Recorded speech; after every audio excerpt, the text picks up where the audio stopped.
Ever since we looked up at the stars, right? It's like this question pops into your head, is anybody else out there? But then it's like, wait, even if they are, how do we even start talking? It's the ultimate conversation starter. Exactly.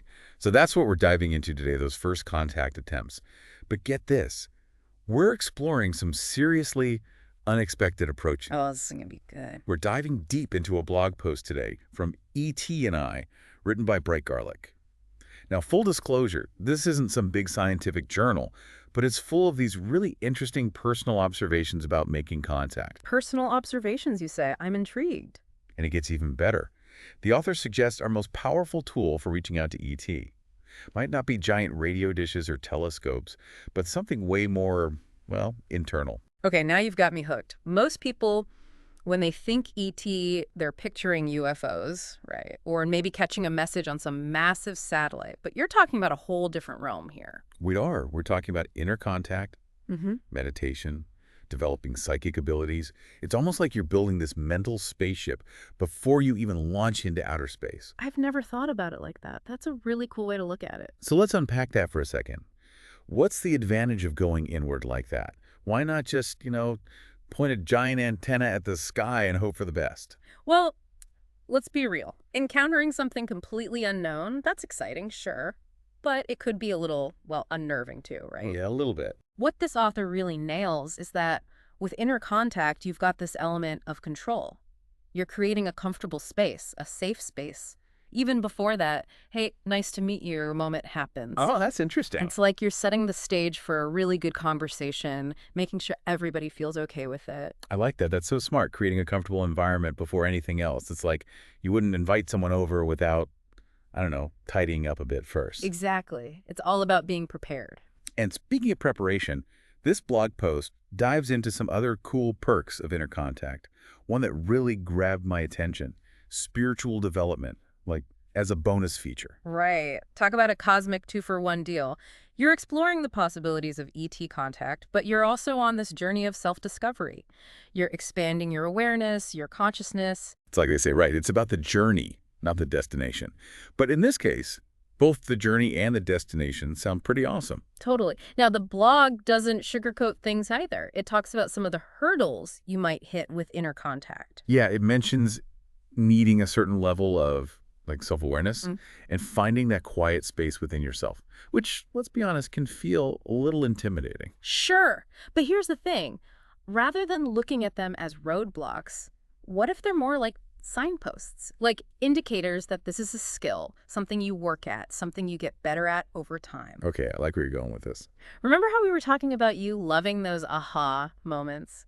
Imagine unlocking this whole new world of possibilities as you become more in tune with yourself. It's like you're learning this new language, but instead of talking to other people, you're communicating with, the universe itself. Exactly.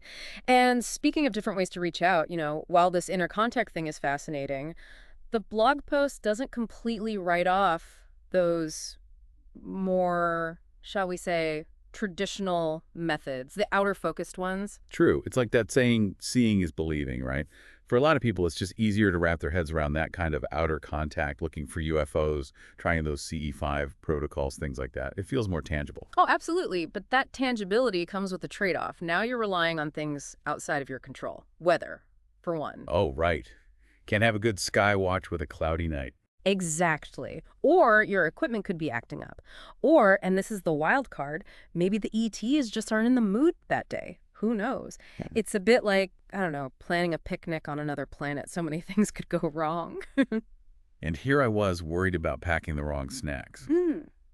But you're right, with outer contact, you're at the mercy of so many variables. It's more about managing expectations, I guess. I mean, stumbling across a UFO would be incredible, don't get me wrong, but it's not exactly the most reliable way to start a conversation. It's like dating, right? You got the thrill of the chase, and then there's that deeper connection you're hoping for.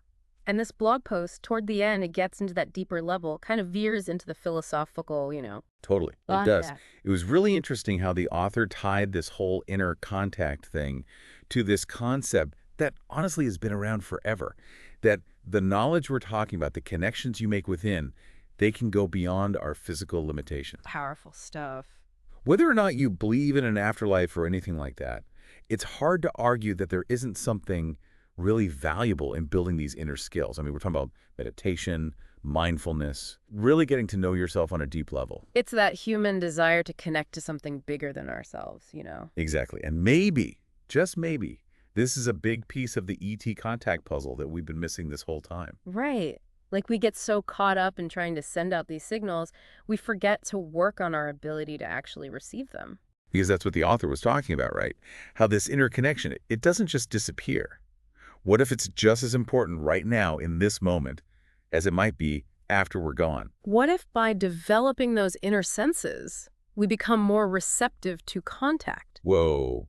Instead of just building bigger telescopes, we should be building up our inner receptivity, our ability to sense and feel these subtle connections that might be all around us. It completely changes how we approach the search, doesn't it? It's not just outward, it's inward too. It's like the author saying, forget spaceships. The most amazing journey you'll ever take is through your own inner world.